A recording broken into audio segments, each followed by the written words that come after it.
Fake ఎన్కౌంటర్లు ఏదైనా తప్పే దాన్ని మేము తీవ్రంగా ఖండిస్తున్నాం. కేసీఆర్ గారు కూడా ఎప్పుడు కూడా వీటిని ఒప్పుకోలేదు.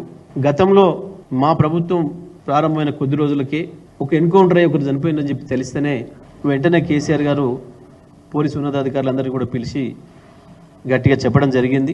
నిజంగా ఒకవేళ అవతల వైపు నుంచి కాల్పులు జరిగి మీకు ప్రమాదం వచ్చిందనుకుంటే తప్ప ఏ పరిస్థితులలో కూడా ఎన్కౌంటర్ అనేది జరగడానికి వీల్లేదు.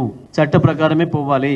వాళ్ళు ఎవరైనా సరే చట్ట వ్యతిరేకంగా పనిచేస్తున్నారు అని మీరు అనుకున్నప్పుడు చట్టం పరిధిలో మీకున్న అధికారాలను వినియోగించండి, వాళ్ళని కోర్టులో ప్రవేశపెట్టండి, ఆ తర్వాత విచారణ నిర్ణయిస్తే తప్ప ఎవరు ఒప్పు ఎవరు తప్పు అనేది ఎన్కౌంటర్ అనేది ఏ పరిస్థితుల్లో మళ్ళీ జరగడానికి వీల్లేదు తెలంగాణలో అని చెప్పినారు. ఆ పద్ధతుల్లో 9 సంవత్సరాల్లో ఏ ఒక్క చోట కూడా అటువంటి సంఘటన జరగలేదు. మరి నిన్నటి ఎన్కౌంటర్ కూడా మాకు వస్తున్న సమాచారం ప్రకారం దానిపైన రకరకాల అనుమానాలు వస్తున్నాయి. ఆదివాసీ హక్కుల సంఘాలకు సంబంధించిన మిత్రులు కూడా వచ్చి మా దగ్గర రిప్రజెంటేషన్ ఇచ్చినారు. ఎక్కువగా మా ఆదివాసీలను అణచేస్తున్నారు, ఈ పేరు మీద చంపేస్తున్నారు, దీనిపైన కూడా మాకు అనుమానాలు ఉన్నాయని చెప్పి వారు ఏదో మేము కోర్టులో వేసామన్న మాట కూడా చెప్పిండ్రు.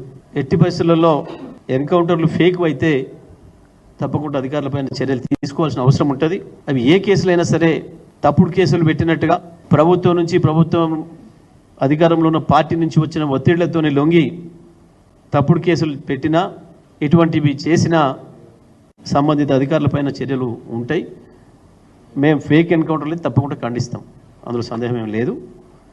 నిన్నటి ఎన్కౌంటర్ తప్పుడు ఇప్పుడు ఈ రాష్ట్రంలో ఈ ప్రభుత్వం వచ్చిన తర్వాత ఇప్పటికి 14 మంది పైన చనిపోయినట్టున్నారు ఎన్కౌంటర్లలో.